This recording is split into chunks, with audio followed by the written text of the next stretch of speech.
जंगल का हीरो एक अक्लमंद चूहा।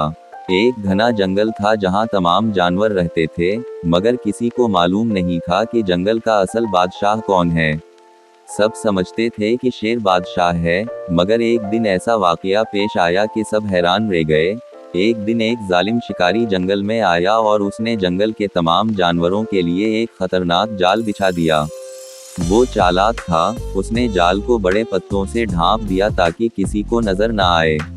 सब जानवर बेखबरी में इधर उधर चल रहे थे कि अचानक एक बंदर जाल में फंस गया।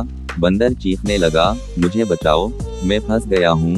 सब जानवर घबरा गए, मगर किसी को समझ नहीं आ रहा था कि क्या करें। शेर भी आया, मगर वो कुछ ना कर सका, क्योंकि जाल बहुत मजबूत था। तभी एक छोटा और ज़हीन चूहा आगे आया। उसने जाल को गौर से देखा, अपने तेज दांतों से रस्सियों को काटना शुरू किया और थोड़ी ही देर में जाल टूट गया। बंदर आज़ाद हो गया और सब जानवर खुश हो गए।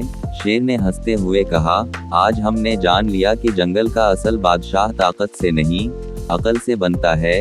इस दिन के बाद जंगल में एक नया कानून बन गया, ताकतवर नहीं, अक्लमंद ही बादशाह होता है। सबक, असल ताकत अक्ल में होती है, ना कि जिस्म की ताकत में।